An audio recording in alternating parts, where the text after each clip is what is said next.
이 스가랴 10장 말씀은 9장과 계속해서 한 그 메시지의 흐름으로 연결되어지는 말씀입니다. 그래서 9장의 내용들을 먼저 이해하고 그 다음에 10장의 내용들이 어떻게 진행되는지를 좀 보아야 합니다. 9장의 메시지를 잠깐 이제 보면은 이스라엘을 둘러싼 그 주변의 이방 나라들을 하나님께서 심판하신다라는 것을 예언하시는 것입니다. 그래서 그 위로부터는 다메섹, 그 다음에 두로와 시돈, 그 밑에 있는 이제 블레셋 지역까지 이스라엘을 둘러싼 주변의 나라들을 하나님께서 심판하시지만 그러나 예루살렘을 보호해 주실 것이라고 이제 예언하는 말씀인데, 이 말씀이 실제적으로 이 알렉산더 대왕을 통해서 역사적으로 실제 성취되는 것을 우리가 이제 지난 주에 말씀을 나눴습니다. 자, 그리고 나서 9절에 보면은 메시아가 이 땅에 오시게 된다는 것을 예언을 하는 말씀이 나옵니다. 시온에 따라 크게 기뻐하라, 예루살렘에 따라 즐거이 부르라 하면서 내 왕이 내게 임하나니 그는 공의로우시며 구원을 베풀며 겸손하여서 나귀를 타나니 나귀의 작은 것과 나귀의 새끼니라. 예수님께서 마지막 유월절을 지키시러 예루살렘에 들어가실 때 나귀를 타고 예루살렘 성에 입성을 합니다. 나귀를 타고 예루살렘 성에 입성한다라는 것은 그 당시에는 왕이 성에 입성할 때 타고 갔던 것이 말이 아니라 나귀입니다. 그래서 예수님께서 나귀를 타고 예루살렘 성에 입성할 때 백성들이 호산나 호산나 외쳤다라는 것은 바로 예루살렘의 왕이 예수님이라는 것, 그 예수님이 유대인의 메시아요 온 열방의 왕이라는 것입니다. 그래서 예수님께서 실제로 나귀를 타고 예루살렘 성에 입성하면서 이 말씀을 성취하셨습니다. 그리고 그분이 메시아라는 것을 보여주신 것입니다. 자, 그리고 나서 이제 13절에 보면은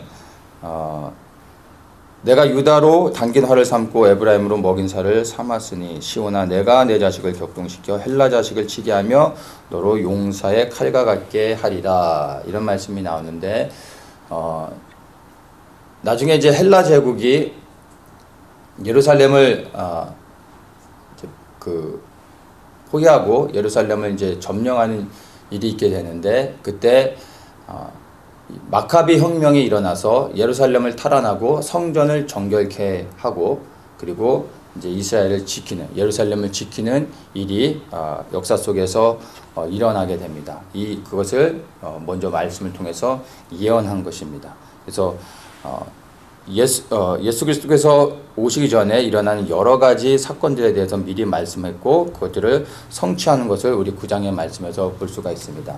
이것들을 오늘 우리가 우리 시대에 살아가는 성도들은 이 말씀이 이미 성취되어진 것을 알 수가 있습니다. 스가랴가 이 말씀을 줄 때 이 말씀을 받는 백성들은 이 말씀의 의미를 정확히 이해할 수 없었지만 이미 우리는 역사 속에서 이것이 다 성취된 것을 통해 정말 예언의 말씀을 이루신 것을 볼 수가 있고, 이것이 단순히 과거의 사건으로 이제 성취된 말씀으로 끝나는 것이 아니라 이 말씀들을 잘 보면 예수 그리스도께서 다시 오실 때 이 성취된 예언의 말씀들이 다시 반복되어지게 된다는 것을 우리가 생각할 수 있습니다. 그래서 예수님이 다시 오실 때 예루살렘을 둘러싼 이방의 나라들을 하나님께서 심판하실 것이고 그리고 예루살렘은 하나님께서 견고히 지켜주실 것이라는 것을 다시 이 말씀을 통해서 우리가 확인할 수가 있습니다. 그래서 이러한 예언의 말씀들을 하시고 나서 마지막으로 주시는 말씀이 뭐냐 하면은 예루살렘에 대한 온전한 회복, 16절 후반에 보면은 그들을 자기 백성의 양떼같이 구원하시리니 그들이 면류관의 보석같이 여호와의 땅에서 빛나리라, 그렇게 말씀을 하십니다. 메시아께서 다시 오셔서 이제 그들을 완전히 회복하실 때 그 하나님의 언약의 땅에서 그들을 빛나게 하시고 열방에 다시 빛이 되어질 수 있도록 축복해 주시겠다라는 말씀을 주십니다. 이 말씀은 주님이 다시 오실 때 아직 성취되지 않은 말씀이지만 이제 곧 성취되어질 말씀으로 우리가 받을 수 있습니다. 그렇게 말씀하시면서 9장이 끝나게 되고 이 9장의 이러한 마지막 때 되어질 이스라엘의 온전한 회복의 언약을 주시면서 10장의 말씀이 그 똑같은 흐름 안에서 진행되어진다는 것을 우리가 이해하고 이 10장의 말씀을 우리가 보면은 됩니다. 이 10장의 말씀을 이제 보도록 하겠습니다. 1절에 보면 봄비 때에 여호와 곧 번개를 내는 여호와께 비를 구하라. 무리에게 소낙비를 내려서 밭에 채소를 각 사람에게 주리라. 네, 이렇게 말씀하고 있습니다. 이 말씀을 보면은 무엇보다 이 말씀을 이제 그 해석하기 이전에 이 말씀이 갖고 있는 큰 맥락에서의 의미를 볼 수가 있습니다. 이것은 곧 이스라엘에 대한 하나님의 백성들에 대한 하나님의 그 정하신 마음을 우리가 알 수가 있습니다. 여기선 비를 구하라 그러면 채소를 주겠다라고 말씀하시는데 채소라는 말은 곧 풍성한 열매, 추수를 말하는 것이죠. 이스라엘을 온전히 회복해서 다시 번성케 하고 그들에게 복을 주시겠다라는 그러한 말씀으로 우리가 이해를 할 수 있습니다. 결국에는 하나님께서 이스라엘을 회복시키실 것입니다. 이것이 이스라엘을 향하여 하나님이 정하신 뜻이라는 겁니다. 그래서 이스라엘이 범죄하고 넘어지지만 끊임없이 하나님께서 이스라엘을 다시 회복시키시고 책망하시고 때로는 심판하시지만 완전히 멸망시키지 않고 돌이켜 다시 세워주시고 계속해서 은혜를 베풀어 주신 이유는 이스라엘 향한 하나님의 마음이 정해졌기 때문입니다. 이게 하나님의 신실하심입니다. 그런데 이것이 우리에게 얼마나 큰 위로요 그리고 소망이 되는지를 모릅니다. 이스라엘의 여호와 하나님이 우리가 믿는 하나님이십니다. 동일한 하나님이십니다. 그래서 이스라엘 백성을 향한 하나님의 이 언약의 말씀이 하나님을 믿는 모든 우리 그리스도인들에게도 동일하게 적용이 되어지는 것입니다. 하나님이 우리를 향한 그 뜻이 무엇인지를 이스라엘을 향한 하나님의 마음을 통해서 알 수가 있습니다. 우리를 향한 하나님의 마음은요, 동일한 것입니다. 우리가 구원을 얻기를 원하고 우리를 회복하시고 그리고 영원한 생명을 주시기를 원한다는 것을 우리가 알 수 있습니다.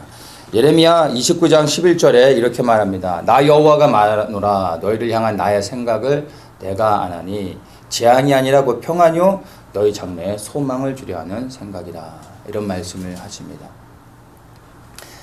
바벨론에 의해 멸망을 당하고 포로로 잡혀가 낙심하며 절망 가운데 이제 모든 것을 포기하고 있는 유대 백성들에게 예레미야가 해준 말입니다. 정확하게는 예레미야를 통하여 하나님이 낙심한 이제 백성들에게 주시는 말씀입니다. 너희를 향한 나의 마음은 재앙이 아니라 평안이다. 생명을 주기 원한다. 라는 것입니다. 그러니 그곳에서 너희들이 여전히 동일하게 살아가야 된다. 그리고 때가 되면 70년이 채워지면 내가 다시 너희를 회복시킬 것이다. 돌아오게 할 것이다. 라는 것을 약속해 주십니다. 그래서 이것을 믿는 하나님의 백성들이 그 땅에서 이제 하나님께 구하기 시작하는 겁니다. 하나님께 구하고 부르짖는 것입니다. 그럴 때 하나님께서 그들의 소리를 들으시고 회복하여 주시고 다시 돌아올 수 있도록 해주신 것을 볼 수가 있습니다.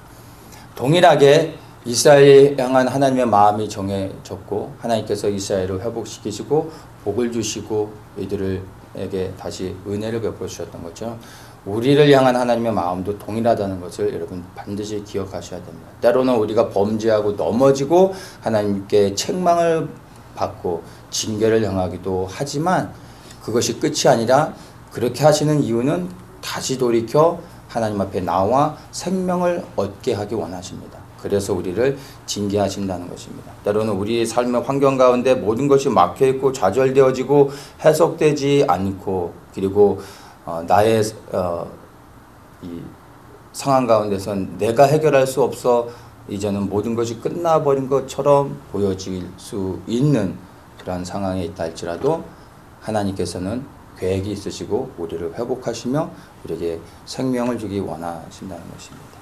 이것을 믿는 사람들이 하나님을 신뢰하며 그리고 부르짖어 기도할 수 있는 것입니다. 구하라 그러면 주리라 이런 말씀을 하고 있습니다. 이것이 영적인 원리입니다. 하나님은 우리에게 주기 원하시지만 우리가 부르짖어야 됩니다. 그럴 때 하나님이 우리에게 주신다는 것입니다. 주길 원하시는데 우리가 부르짖어야 되는 것입니다. 이 구한다라는 것은요, 믿음이 필요합니다. 하나님을 믿지 않으면 구하지 않습니다. 이 구한다라는 것은 또한 순종하는 것입니다. 우리에게 구하라 말씀하셨기 때문에 우리가 구하는 것입니다. 이 구한다라는 것은 믿음이 필요하고 순종이 필요한 것입니다. 믿음과 순종으로 구할 때, 그럴 때 하나님께서 우리에게 주시는 것입니다. 우리에게 무엇을 주십니까? 생명을 주시는 것입니다. 여기서 1절에서는 비를 구하라 그러면 무엇을 준다고 했습니까? 채소를 주리라 이렇게 말씀하고 있습니다. 비를 구하라 그러면 비를 주리라 라고 하는 것이 일반적인데, 비를 구하라 그러면 내가 채소를 주리라 말씀하셨습니다. 그러니까 비를 구할 때 비를 구하게 하시지만 하나님이 정말 우리에게 주기 원하시는 것은 채소라는 건 여기서 즉 풍성한 수확, 열매, 생명을 말하는 것입니다. 비를 구하라 그러면 내가 너에게 생명을 주겠다. 내게 구하라 그러면 내가 너에게 생명을 주겠다. 이런 말씀인 것입니다. 우리가 하나님께 많은 것을 구할 수 있습니다. 그러나 정말 하나님이 우리에게 주기 원하시는 것은 생명인 것입니다. 그래서 정말 우리는 이 말씀을 의지하면서 구하며 나아갈 수 있어야 됩니다. 특별히 우리가 무엇을 구해야 되겠습니까? 바로 예수 그리스도의 손 안에 있는 그 우리 눈에 보기 좋은 것들, 우리가 원하는 것들을 구하는 것이 아니라 예수 그리스도 그분을 구해야 되는 것입니다. 그분을 구할 때 그분 안에 있는 생명이 우리 안에 채워지게 되는 것입니다. 그리고 그분을 구해 그분이 우리 안에 거하시면 그분의 손 안에 있는 것들을 구하지 않아도 예수 그리스도를 구하고 그분을 우리 안에 초청하고 그분이 우리 안에 거하시면 그러면 우리는 모든 것을 가진 게 되는 것입니다. 그래서 진정으로 우리가 무엇을 구해야 될지를 생각해 보십시오. 주님께서 우리가 구하기를 원하시는 것은요, 다른 것이 아니라 바로 예수 그리스도를 구하기 원하시는 것입니다. 우리가 그리스도를 구할 때 우리에게 생명을 주시고 풍성케 해주시는 것을 여러분 기억할 수 있어야 됩니다. 여기서 봄비에 대해서 말하고 이 봄비를 구하라라고 말하고 있는데, 이 봄비는 늦은 비를 말하는 겁니다. 이스라엘에서는 추수를 위해서 두 번의 비가 필요합니다. 이른 비와 늦은 비, 이 두 번의 비가 추수를 위해서는 반드시 필요한 것입니다. 그래서 이른 비는 가을에 내리는 비인데 10월에서 11월 정도에 내리는 비입니다. 이때 비가 내려져야 땅이 부드러워지고 그리고 촉촉이 젖어져서 씨를 뿌릴 수가 있습니다. 그리고 그때 씨를 뿌리는 것이 뿌리를 내리고 풍성하게 이제 열매를 맺고 자라게 되는 것입니다. 그리고 늦은 비는 이제 봄에 내리는 비입니다. 지금 이 구하라고 하는 것이 봄비인데 이게 바로 늦은 비를 구하라고 말하는 겁니다. 이 늦은 비는 3월과 4월 정도에 내리는 비인데 마지막 이제 추수 바로 직전에 내리는 비가 됩니다. 그래서 이 늦은 비가 내려질 때 이제 추수가 마지막으로 추수가 준비되어지게 됩니다. 풍성한 게 자라고 열매를 맺어가고 있는데 아직 그 알곡이 되지 못해 꽉 채워지지 않은 상태에 있고, 덜 익은 열매들이 이 늦은 비를 통하여서 완전히 알곡이 되어지고 이제 추수하기에 합당하게 준비되어지는 것입니다. 그래서 이른 비의 역사도 있어야 되지만 늦은 비의 역사가 함께 되어져야 온전한 추수를 할 수가 있는 것입니다. 이 이른 비의 역사는 우리 교회의 역사를 통해서 보면은 성령께서 이 땅 가운데 임하시고 그 성령을 통하여서 교회가 시작되어졌습니다. 그리고 그 성령이 교회 안에 임하시면서 엄청난 부흥과 성장을 가져왔습니다. 그것이 이른 비의 역사입니다. 그래서 우리가 이른 비의 역사를 한마디로 얘기하면 부흥이라고 말할 수 있습니다. 그 성령의 역사를 통해서 이른 비의 역사를 통해 교회가 이 땅 가운데 뿌리를 내리게 되고 많은 열매를 맺게 되어졌습니다. 수많은 교회들 그리고 풍성하게 세워지면서 확장되어졌습니다. 그것이 이른비의 역사를 통해서 오늘날까지 하나님께서 하신 일들입니다. 이제 우리에게 필요한 것이 무엇입니까? 이제 이른비의 역사가 아니라 늦은비의 역사가 우리에게 필요합니다. 왜냐하면 우리가 살아가고 있는 시대가 추수가 가까워지고 있는 시대이기 때문에 이제 우리는 무엇을 구해야 하냐면 늦은비의 역사, 이 봄비, 이 추수를 위한 비를 구해야 되는 것입니다. 그래서 이 말씀 가운데서도 바로 봄비를 구하라 라고 말하고 있습니다. 근데 이 늦은 비의 역사와 이 이른 비의 역사는 분명히 다르다라는 것을 우리가 보았습니다. 늦은 비의 역사는 반드시 있을 것인데, 그런데 이른 비의 역사와 다르게 역사한다는 것을 생각해야 됩니다. 많은 사람들이 이 추수의 시대에 주님의 재림이 가까워졌기 때문에 이제 이른 비의 역사가 있었던 것처럼 늦은 비의 역사를 소망하면서 이렇게 늦은 비의 역사를 구하고 기도하고 있습니다. 그런데 이 늦은 비의 역사를 기도하면서 사람들이 머릿속에서 떠올리면서 생각하는 게 뭐냐면 이른 비의 역사를 기대합니다. 한마디로 부흥을 기대하고 소망하고 있는 것입니다. 원래 이 부흥이란 단어의 의미가 우리는 그냥 이제 부흥하면 성장 이런 것으로 그냥 생각을 하는데, 부흥은 있을 거지만 우리가 봤던 이른비의 그 부흥의 역사들, 성장하는 것들, 이러한 역사가 아니라는 것을 이해해야 됩니다.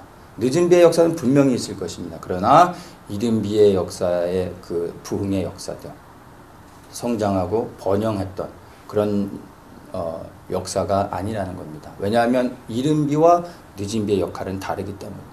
늦은비는 말씀을 드린 것처럼 이제 이미 성장되어졌고 풍성하게 맺어졌습니다. 그러나 추수를 위해서 아직 채워지지 않은 그 알곡이 완전히 채워지고, 그리고 이제 그 덜 익은 것들이 완전히 익혀지도록 내려지는 비입니다. 그래서 이 늦은 비의 역사는 우리가 기대하는 것처럼 또다시 이 우리 시대에 수많은 교회들이 세워지고 교회가 성장하고 엄청나게 많은 대형 교회들이 늘어나고 복음이 수많은 사람들에게 새롭게 막 전해지고 이런 것이 아니라 이미 예수 그리스도를 믿는 자들 가운데, 그러나 잠시 잠깐 떠나 있거나 낙심돼 있거나 미지근한 신앙을 가진 사람들, 그래서 아직 완전히 익지 않은 열매인 채로 남아있는 사람들을 잊게 하는 그러한 역사가 늦은 비의 역사라는 것입니다. 그래서 오늘날 우리 시대에 우리가 살아가면서 나는 정말로 알곡으로 준비되어져 있는가? 추수 때 나는 곡간에 들어가 알곡과 쭉정이를 나누게 되는데 나는 알곡이 되어져서 곡간에 들어갈 수 있는 준비가 되어졌는가를 보아야 됩니다. 그것이 안 돼 있다면 늦은 비의 역사를 통해 이제 1대1로 하나님을 경험하면서 은밀한 가운데서 성령 하나님께서 만나주시고 채워주시는 것을 경험해야 됩니다. 그래서 이 늦은 비의 역사는 요란하고 눈에 보여지는 외적이고 그런 소란스러운 것이 아니라 어쩌면 은밀한 가운데서 그냥 정말 하나님을 간절히 찾는 자에게 성령께서 임하시고 한 사람 한 사람을 만나주시면서 우리의 아직 채워지지 않은 부족한 것들을, 연약한 것들을 회복시키시고 그리고 채워주시면서 그렇게 알곡으로 준비되게 하시는 그러한 역사인 것입니다. 이 늦은 비의 역사가 정말 우리 개개인 한 사람들에게 필요하다는 것을 아시고 이 늦은 비의 역사가 우리 개인에게 그리고 교회 공동체 그리고 하나님이 기뻐하시는 그 교회와 또 나라 가운데 하나님의 역사가 임할 수 있도록, 그 각 영혼들에게 임할 수 있도록 우리가 그것을 소망하면서 기도할 수 있어야 됩니다. 이 늦은 비, 즉 봄비를 구하는 사람들은 누구이겠습니까? 그냥 낭만적으로 엄청나게 억수같이 내리는 비를 보면서 화이트 초콜릿 모카를 마시는 그러한 것을 기대하는 사람이 이런 비를 구하겠습니까? 봄비를 구하는 사람들은, 간절히 이 봄비를 구하는 사람은 마지막 추수를 위해서 땀 흘리고 수고하고 있는 사람들입니다. 바로 씨를 뿌리고 가꾸고 그리고 밭에서 하루 종일 수고하며 일했던 사람들이 이 마지막 봄비를 소망하며 기대하고 또 구하는 것입니다. 그리고 이러한 사람들이 이 봄비의 역사가 지나 추수가 되어지면 이 추수를 끝내고 추수의 기쁨과 그 잔치에 참여하게 되는 것을 우리가 볼 수가 있는 것입니다. 그리고 이 추수가 우리 시대에 일어나고 있고 이 추수가 우리에게 무엇을 의미하는지를 우리가 곰곰이 생각할 때 우리에게 주는 메시지가 있습니다. 여러분들은 무엇을 구하며 살아가고 있습니까? 늦은 비의 역사, 이 봄비의 역사, 추수의 역사를 위해 기도하고 계십니까? 아니면 그 외에 다른 것들을 구하고 있습니까? 사실 우리가 무엇을 구하고 있는지를 보면 우리가 무엇을 위해 살아가고 있는지를 알 수 있게 됩니다. 우리가 무엇을 말한다고 해서 우리가 그렇게 실제 살아가고 있는 것이 아니라 우리가 구하고 있는 것을 보면 실제로 우리가 무엇을 위해 살아가고 있는지를 알 수 있습니다. 우리가 하나님께 많은 것을 구할 수 있지만 진정으로 이 시대에 우리가 구해야 될 것은요, 바로 이 봄비, 늦은 비인 것입니다. 이것을 구하는 사람들이 실제적으로 무엇을 구하게 됩니까? 하나님의 나라를 구하게 되는 것입니다. 하나님을 사랑한다고 말하는 사람들은 많은데 실제 하나님의 나라를 구하는 사람들은 적습니다.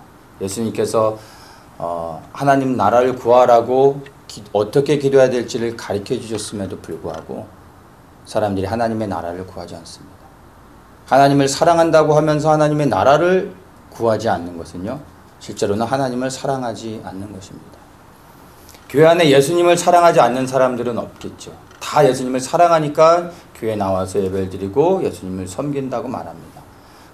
교회 안에 예수님을 사랑한다고 하는 사람들은 많지만 그 사랑하는 예수님을 위해서 삶을 들여 헌신하고 주님을 위해 살아가는 사람들은 얼마나 있는지 볼 때 정말 내가 예수님을 사랑한다고 고백하고 말할 때 내가 사랑하고 있는지를 생각해 보셔야 됩니다.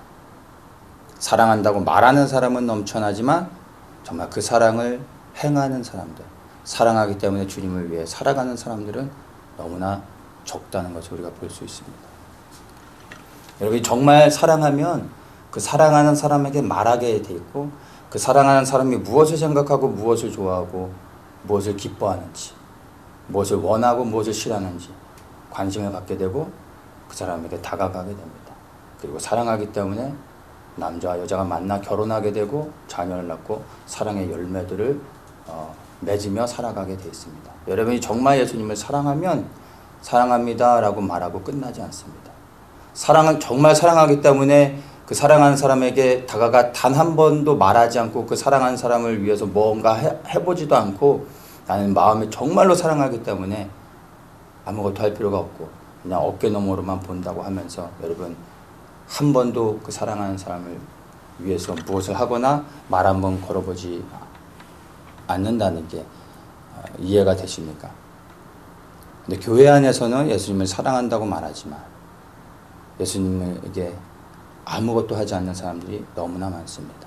여러분이 정말 예수님을 사랑하면 여러분의 삶이 예수 그리스도를 위해 사라지게 되어 있습니다. 그리고 정말 예수님이 무엇을 원하시고 기뻐하시는지를 고민하게 되어 있습니다. 그래서 내가 이 하는 일을 통하여 하나님이 기뻐하시겠지라는 소망 가운데 주님을 섬기게 돼 있는 것입니다. 천국은 하나님을 아는 자들, 사랑한다고 말하는 자들이 들어가는 곳이 아니고요. 예수님을 사랑하기 때문에 하나님을 사랑하기 때문에 하나님의 나라를 구하고 하나님의 나라를 구한 대로 그 삶을 살아가는 사람들이 천국에 들어가게 되는 것을 여러분들 기억하셔야 됩니다. 나는 정말 천국에 들어가기에 합당한 사람인지 그러한 삶을 살고 있는지 여러분 자신을 돌아보시기를 축복합니다. 하나님의 나라를 구하고 이 마지막 추수를 위해 임해야 될 이 봄비, 늦은 비의 역사를 말씀을 따라 순종하면서 구하기를 축복합니다. 이렇게 구하고 그 구한 대로 우리의 삶이 그 현장에 나가 살 수 있도록 그것을 위해 우리의 삶이 드려져야 되는 것입니다. 2절에 보면 대저 드라빔들은 허탄한 것을 말하며 복술자는 진실치 않은 것을 보고 거짓 꿈을 말한즉 그 위려함이 헛됨으로 백성이 양같이 유리하며 목자가 없으므로 공고를 당하나니 내가 목자들에게 노를 바라며 내가 수염소들을 벌하리라 이렇게 말합니다.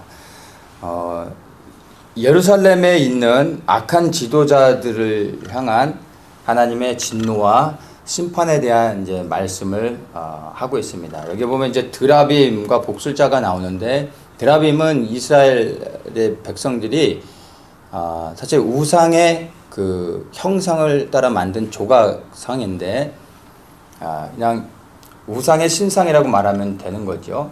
그리고 이 복술자는 말 그대로 이제 점치는 사람을 복술자라고 말합니다. 그래서 드라빔과 점치는 것이 연결되어지는데 이것을 좀 더 잘 이해하려면 이제 사사기의 말씀에 이렇게 말씀하는 게 있습니다. 17장 5절에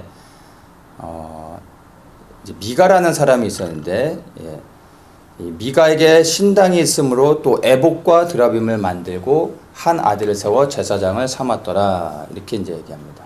미가는 레위 지파의 사람이 아닙니다.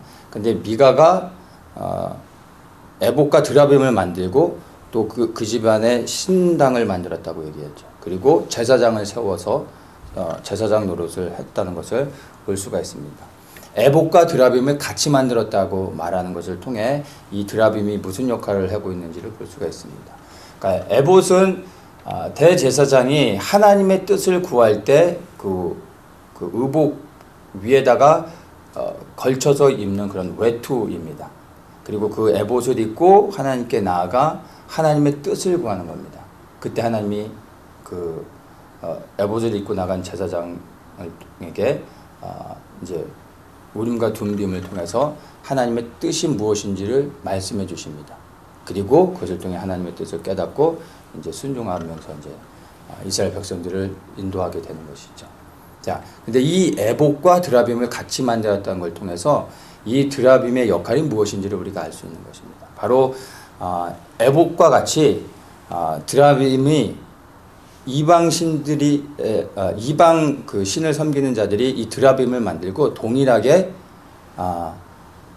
그 점을 쳐서 이방 신들을 통해 무엇을 해야 될지, 어디로 가야 될지, 무슨 일을 해야 될지 이러한 식으로 점을 치면서 이 우상을 숭배하면서 이렇게 했다는 것을 볼 수가 있습니다. 그래서 이 드라빔과 이 에봇을 이 유대인들이 완전히 믹스해 가지고 하나님을 진노케 하는 그런 일들을 행하고 있었다는 것을 볼 수가 있습니다. 이것이 이스라엘 지도자들, 예루살렘에 있는 유대 백성들을 인도하는 지도자들이 이렇게 행했다라는 것을 볼 수가 있는 겁니다.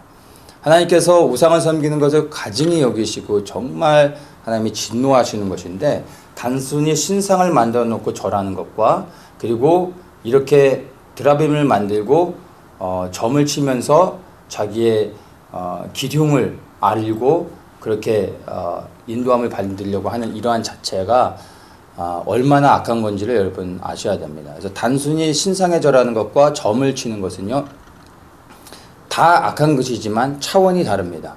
그래서 이 점을 친다는 것은 내 자신을 악한 영에게 열어주고 그리고 그 악한 영이 내 안에 들어와서 나를 컨트롤하고 내 인생을 원하는 대로 이끌어갈 수 있도록 완전히 내 자신을 열어주는 게 됩니다. 단순히 우상에 절하는 거하고는 차원이 다르고 하나님이 가증히 여기시는 것입니다. 그래서 우리는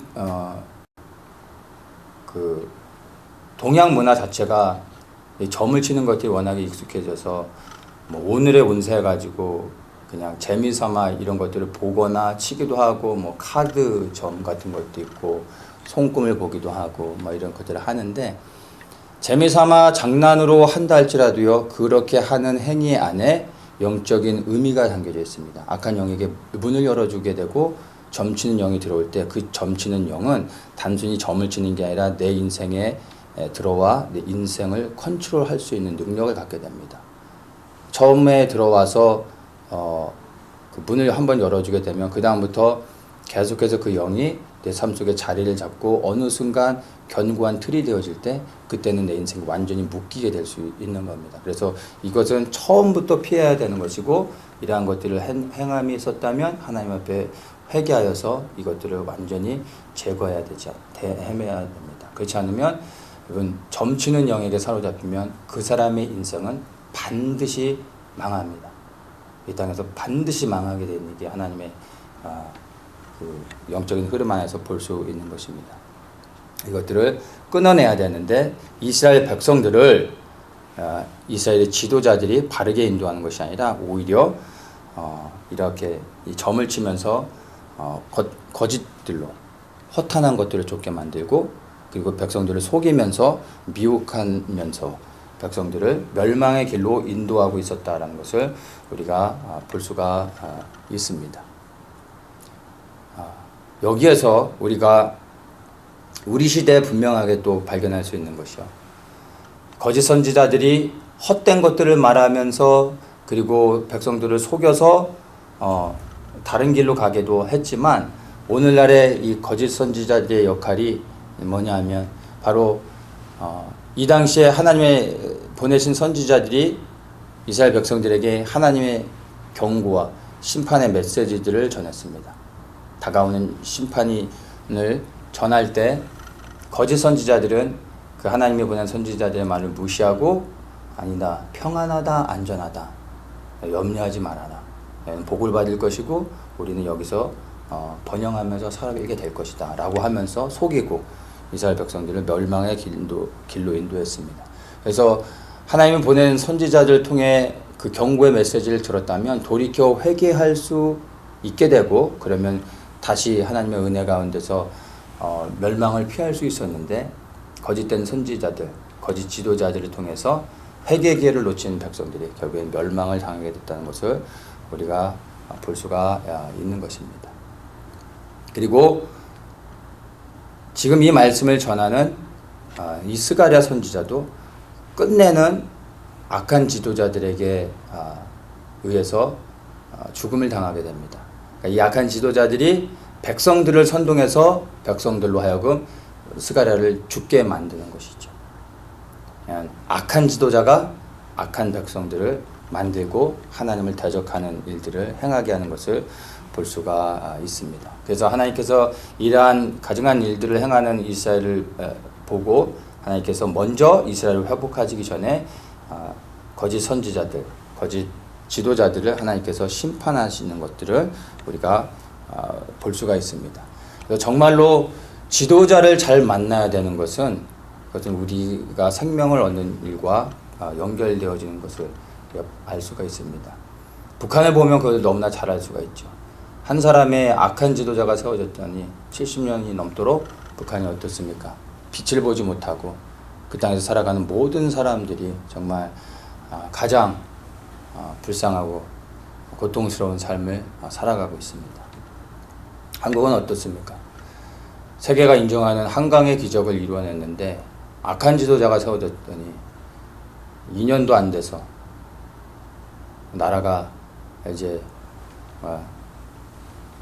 다 무너졌고 절망 가운데 떨어진 것을 볼 수가 있습니다.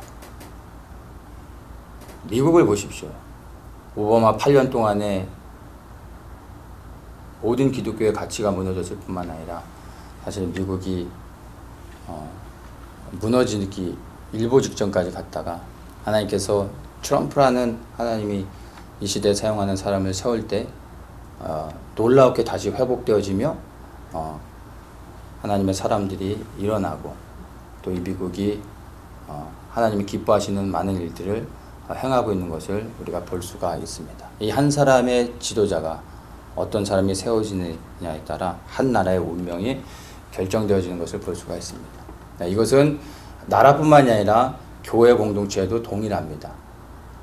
마지막 때가 되어질수록 교회 안에 악한 지도자들, 거짓 지도자들이 점점 더 많아지게 되고 백성들은, 성도들을 미혹된 길로 인도하게 될 것입니다. 처음부터 그런 의도를 가진 것이 아니라 처음에는 하나님께 헌신되어져서 생명 드리며 주님을 섬겼겠지만 시간이 지나면서 여러 가지로 변질되어지고 또 여러 가지로 타협되어지면서 하나님의 길을 떠나게 되는 것입니다. 그러면서 성도들을 미혹된 길로 생명의 길이 아닌 사망의 길로 같이 가게 되는 것이죠. 아모스 8장 11절에 이렇게 말합니다. 주 여호와께서 가라사대 보라 날이 이를지라 내가 기근을 땅에 보내리니 양식이 없어 주림이 아니요 물이 없어 가람이 아니요 여호와의 말씀이 없는 기갈이라 이런 말씀을 합니다. 이게 정말 이 시대 우리가 살아가고 있는 시대에 주시는 말씀입니다. 교회는 많이 있습니다. 목사들은 넘쳐납니다. 근데 주님이 부르시지도 않았는데 목사가 된 사람들 부르신 가운데서 이탈해서 이제 타락되어진 많은 목사들이 있습니다. 그리고 그들이 전하는 메시지들 가운데 생명이 없고 하나님이 기뻐하시는 말씀이 아닌 다른 것들을 전하는 목사들이 너무나 많습니다. 판단하고 정죄하는 것이 아니라 저 또한 목사이기 때문에 이것들을 말할 수밖에 없는 것입니다. 여러분이 무엇으로 그것들을 분별할 수 있겠습니까? 하나님의 말씀으로서 그것들을 분별해야 됩니다. 우리에겐 하나님의 말씀이 주어졌고 우리 모두가 하나님의 말씀을 볼 수 있습니다. 그리고 성령이 믿는 자 안에 임하시고 역사하시며 함께 하시기 때문에 성경을 기록하신 성령께서 모든 사람들에게 하나님의 말씀을 보고 하나님의 말씀에 순종하려고 한다면 성령께서 친히 한 사람 한 사람에게 이 말씀을 깨닫는 은혜를 주십니다. 신학교를 가야지 말씀을 깨닫는 것이 아니라 성령 안에서 순종하며 그리고 하나님의 뜻을 행하기를 원하는 모든 사람들에게 성령께서 성경을 열어주시고 깨닫게 해주실 것입니다. 그리고 무엇이 참된 생명의 길인지를 알게 해주시는 것입니다. 그래서 목사의 말을 듣고 따라가는 것이 아니라 하나님의 성령의 음성을 들으면서 우리가 말씀으로 분별해야 되고 우리 안에 역사하신 성령의 인도하심을 따라서 우리가 그렇게 나아갈 수 있어야 되는 것입니다. 그래서 유명하고 큰 교회 그리고 브랜네임 있는 사람들을 신뢰하는 것이 아니라 오직 성령의 인도하신 가운데서 말씀을 따라 여러분 스스로가 신앙을 지켜야 되는 것입니다. 저도 하나님의 말씀을 전하지만 제가 전하는 말씀 가운데서 혹시나 벗어나고 하나님의 뜻이 아니라면 여러분들이 그것을 분별하셔야 되고 말할 수 있어야 되고 그리고 하나님의 길을 떠나 악한 길로 가고 있다면 여러분들께서 생명을 얻기 위해서는요 반드시 그것들을 말할 수 있어야 되고 그리고 하나님이 기뻐하시는 길로 간다면 여러분이 떠날 수 있어야 됩니다. 그것이 여러분이 사는 길이고 그리고 교회가 사는 길이고 또한 제가 살 수 있는 길입니다. 그래서 이 시대에 하나님이 세우신 지도자들을 위해서 기도하는 것도 사실은 너무나 중요합니다. 왜냐하면 한 교회의 지도자는 그 한 사람이 아니라 그 교회 공동체의 생명을 책임지고 있기 때문에 우리가 함께 살기 위해서 또 지도자를 위해서 기도해야 됩니다. 하나님께서 세우신 수많은 지도자들이 있었지만 이 악한 지도자들이 하나님의 뜻을 벗어나 하나님께서 보내신 지도자들까지 그들을 죽이고 그들을 핍박하고 그리고 하나님의 음성을 듣지 못하도록 이스라엘 백성들을 멸망의 길로 인도한 것을 보면서 우리 시대의 것을 분명한 경고로 받을 수 있어야 됩니다. 그리고 여러분들 스스로가 정말 말씀 가운데서 스스로 성령의 인도하심을 통해서 그 뜻을 분별하고 하나님께 순종하며 살아가기를 축복합니다. 3절에 보면 이제 심판에 대한 것만 말씀하시는 것이 아니라 다시 한번 회복하시는 것을 또다시 언급하시는 것이 나옵니다. 내가 목자들에게 노를 바라며 내가 수염소들을 벌하리라. 만군의 여호와가 그 무리 곧 유다 족속을 권고하여 그들로 전쟁에 준마와 같게 하리라. 심판에 대해서 얘기하시는 걸로 끝나지 않고 감사한 것은 다시 유다 족속을 생각하시고 기억하시고 그들을 전쟁에 준마, 전쟁하는 자들로 세우겠다라는 것을 말씀해 주고 있습니다. 자, 이 3절의 말씀을 무엇으로 이해할 수 있냐면 3장에 나오는 여호수아의 환상으로 우리가 이해를 하면 됩니다.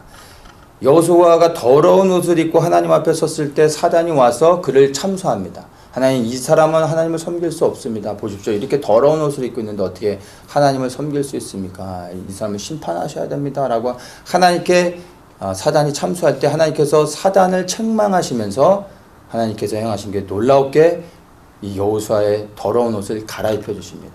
죄를 사해 주십니다.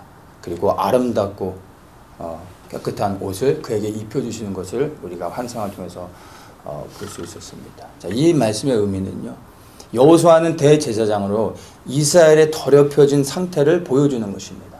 근데 하나님께서 그 죄를 사해 주시는 겁니다.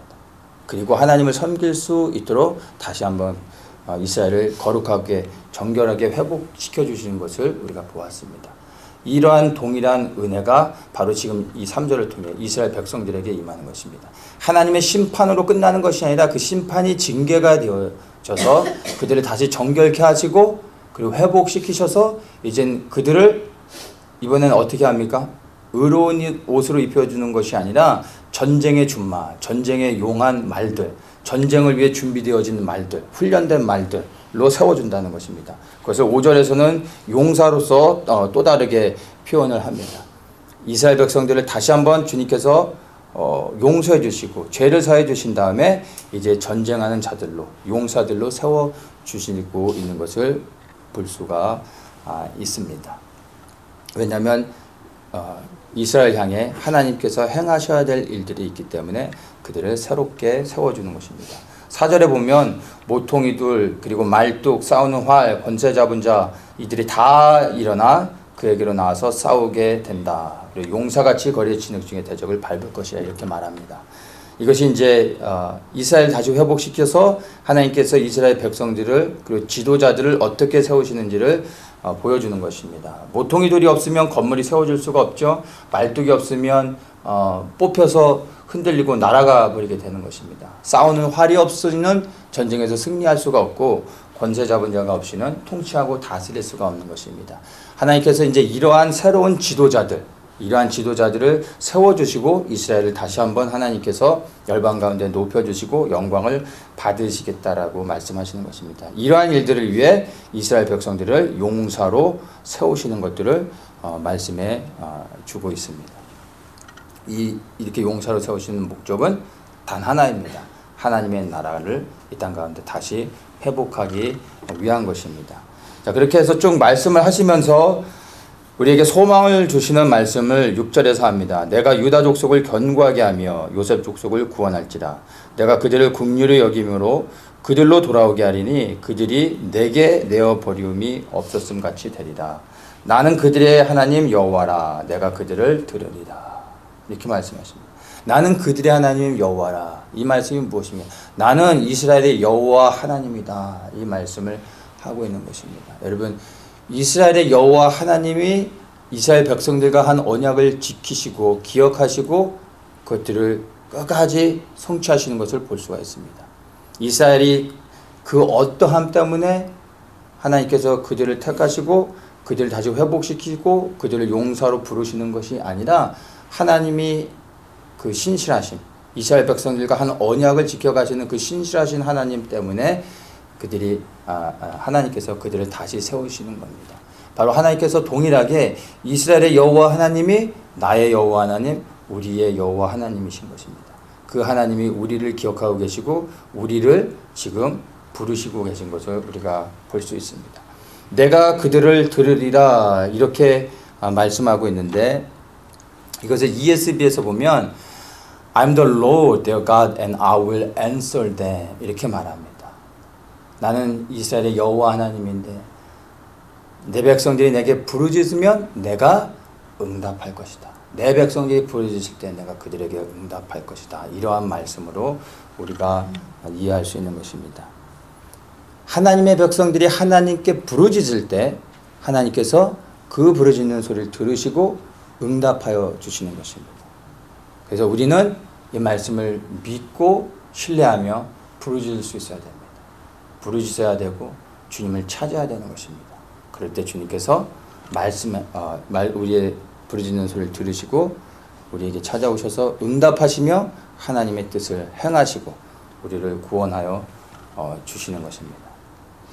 이 말씀의 첫 번째 대상은 이스라엘 하나님의 백성들입니다. 그들이 이스라엘의 여호와 하나님 앞에 나아가 부르짖을 때 하나님께서 들으시고 그들을 회복하시며 전쟁에 능한 용사들로 세워주시겠다라는 언약입니다. 그래서 이스라엘 백성들이 알리야를 통해 돌아와 그 땅 가운데서 여호와 하나님을 부르짖어야 됩니다. 그럴 때 하나님께서 이들이 마지막 때의 전쟁에 능한 용사들로 세워주실 것입니다. 이러한 일이 일어날 수 있도록 우리가 기도해 줘야 됩니다. 이스라엘을 위해. 그래서 알리야가 일어나고 돌아간 이스라엘 백성들이 하나님을 예수가 그리스도임을 깨닫고 메시아인 예수 그리스도께 삶을 드리며 그 땅에서 용사로 일어날 수 있도록 우리가 기도해야 됩니다. 그리고 나서 이 말씀이 우리 개개인에게도 적용할 수 있는 것입니다. 그리고 우리 또한 이 시대 가운데 이 땅에 주 예수 그리스도의 재림이기를 예비하는 용사들로 일어날 수 있도록 우리가 부르짖어 기도해야 되고, 그렇게 간구할 때 우리의 기도를 들으시고 우리가 주님을 섬길 수 있도록 하나님이 이렇게 힘주실 것을 믿습니다. 이제 8절부터 12절을 보면 땅에 대한 언약을 하셨던 것을 다시 한번 컨펌하시면서 그것들을 이루어 가시는 것을 우리가 볼 수가 있습니다. 8절에 보면 내가 그들을 향하여 휘바람 불어 모을 것은 내가 그들을 구속하였습니다. 그들이 전에 번성한 같이 번성하리라 이러면서 구체적인 이제 것들을 말씀하시는데, 9절에 내가 그들을 열방에 뿌리려니와 그들이 원방에서 나를 기억하고 그들의 자녀와 함께 다 생존하여 돌아올지라. 하나님 앞에 범죄한 이스라엘을 하나님께서 심판하셔서 온 열방 가운데 흩으셨습니다. 그러나 이제 다시 그들을 기억하시고 그들과의 언약을 기억하셨다라는 거죠. 그리고 그들이 부르짖는 소리를 들으시고 이제 그들을 생각하시고 불쌍히 여기시고 이제 하나님께서 다시 언약을 이루어 가시는 것입니다. 그래서 열방에 흩어버린 하나님의 백성들을 찾아내서 그들을 다시 하나님의 약속의 땅으로 돌아오게 하시겠다라는 말씀을 우리에게 주시는 것입니다. 그러면서 이제 10절부터 보다 더 구체적인 것들을 말씀해 주시는데, 내가 그들을 애굽 땅에서 이끌어 돌아오며 그들을 아수르에서부터 모으며 길앗 땅과 레바논으로 그들을 이끌어 가리니 그 거할 곳이 부족하리라 이렇게 말씀합니다. 돌아오게 하실 뿐만 아니라 다시 그들로 하여금 어디로 가게 합니까? 길앗과 레바논으로 이끌어 간다. 돌아오게 하실 뿐만 아니라 다시 그들을 보내서 하나님의 그 지경을, 이스라엘 백성들의 지경을 넓혀주시겠다라고 말씀해 주고 있습니다. 길앗 땅은 이제 요단 동편, 오늘날의 이제 요르단이죠. 그 레바논은 말 그대로 그 이스라엘 북쪽에 있는 레바논이고, 자, 거할 곳이 부족할 정도로 그들의 지경을 넓혀주시겠다고 말씀하시면서 11절에 나일의 깊은 곳이 다 마르고 아수르의 교만이 낮아지고 애굽의 홀이 없어지리라 이렇게 말씀하십니다. 이것은 구체적으로 이사야 19장에 그 왕의 대로가 회복되어지는 것을 언급하고 있는 건데, 애굽과 그리고 아수르를 하나님께서 심판하셔서 그 다음에 그들로 하여금 교만을 꺾으시고 그들이 하나님 앞에 돌아오게 하신다라는 약속을 주십니다. 그래서 이스라엘과 연합하여 애굽과 이 아시리아가 하나 되어져서 왕의 대로를 열어내게 된다고 성경에서는 예언하고 있는데, 이 말씀을 성취해 가신다는 것입니다. 그 말씀이 성취되기 위해서는 먼저 그 땅에 대한 하나님의 심판이 있어야 되는 겁니다. 그 심판을 통해 이제 이들이 돌아와서 연합을 이루게 됩니다. 그래서 이 말씀을 보면 오늘날의 이집트로부터 해가지고 요르단 그리고 레바논, 그 시리아 이 지역이 이제 완전히 복음으로 열려지게 되고, 그렇게 열려질 때 열방의 백성들이 이제 예루살렘 감람산 위에 통치하시는 메시아인 예수 그리스도께 나와 매년 초막절을 지키며 예루살렘에서 하나님을 예배하고 하나님을 찬양하게 되는 것을 우리가 이제 볼 수가 있습니다. 이것은 구체적으로는 아브라함과 하신 언약을 이루어가는 것이고, 또한 이스라엘 백성에게 주신 땅의 언약들을 성취해가는 그러한 과정으로 우리가 이해할 수가 있는 것입니다. 이 왕의 대로가 어떻게 열려집니까? 왕의 대로는 전쟁을 통해서만 열려질 수 있는 것임을 우리가 볼 수 있습니다. 그래서 이스라엘 백성들이 하나님의 약속의 땅에 들어갈 때 전쟁을 통해서 땅을 확장했고, 지금까지도 계속해서 전쟁을 통해서 땅을 확장해 가고 있는 걸 알 수 있습니다. 예루살렘을 차지하게 된 것과 골란 지역을 차지하게 된 것도 다 현대 시대에서도 전쟁을 통해서 땅을 확장해 갔다는 것을 우리가 볼 수 있습니다. 그래서 크게는 하나님의 나라의 회복은 전쟁과 같이 연결되어져서 이스라엘 안에 있는 전쟁과 연결되어져서 그 땅이 확장되어진다라는 것을 우리가 볼 수 있습니다. 그 다음에 이러한 그 하나님이 약속하신 땅의 확장, 지경이 넓혀지고 하나님의 약속의 땅을 완전히 회복하는 일이 언제 일어나겠습니까? 이것은 지금도 일어나고 있고 앞으로도 조금씩 어떠한 전쟁들을 통해서 이스라엘이 땅을 회복하는 일들이 있을 수 있습니다. 그러나 궁극적으로는 메시아인 예수 그리스도께서 이 땅에 오셔서 마지막 전쟁을 치르시고 그리고 성경에 약속하신 그 넓은 왕의 대로의 그 지경들을 완전히 회복하게 되실 것을 볼 수가 있습니다. 그리고 이러한 땅의 회복들을 위해 지금 이스라엘 안에 전쟁이 준비되어지고 있는 것들을 우리가 여러 가지 뉴스들을 통해서 볼 수가 있습니다. 그래서 이 회복에 대한 말씀을 주시면서 10장에서는 구체적으로 무엇을 언급하는지를 우리가 볼 수 있습니까? 바로 이스라엘 백성들을 악한 지도자들을 책망하시고 심판하신 다음에 하나님의 백성들을 용사로 준비시키고 싸움에 능한 자들로 준비시키시는 이 말씀들을 볼 수가 있습니다. 이들이 용사가 되어져서 이제 왕의 대로를 열어내는 것을 하나님이 예언의 말씀을 통해서 우리에게 주고 있는 것입니다. 그래서 주의 길을 예비한다는 것, 그리고 왕의 대로를 열어내고 이 땅에 하나님의 나라가 회복되어지는 일들을 위해서 하나님께서 정말 이 시대에 찾으시고 있는 사람이 누구인지를 볼 수가 있는 것입니다. 바로 용사인 것입니다. 싸우는 자들. 이 시대 마지막 늦은 비의 역사를 통해서 추수를 하기 위해서 하나님께서 정말 찾으시는 그 사람들은 다른 사람이 아니라 바로 하나님의 편에 서서 하나님의 나라를 위하여 생명 들여 싸울 수 있는 그 용사들을 찾고 계시다는 것을 오늘 이 말씀을 통해서 분명하게 우리가 이해할 수 있습니다. 우리가 추수의 시대를 살아가고 있고 그리고 주 예수 그리스도의 재림이 임박해 있다는 것을 안다면 이 시대에 하나님이 찾으시고 있는 그 용사가 되어져서 그렇게 생명을 드리며 다시 오실 주의 길을 예비하고 그리고 그 길을 열어내서 하나님의 나라가 이 땅에 온전히 이루어지고 왕의 대로가 열려져서 온 열방의 모든 백성들이 나와 이스라엘의 여호와 하나님께 예배하며 그분을 찬양할 수 있도록 그 소망을 머릿속에서 그리고 그날이 이루어질 것들을 기대하면서 오늘 이 시간에 용사로 한 사람 한 사람이 일어나서 주님을 위해 살아가시기를 예수님의 이름으로 축복합니다.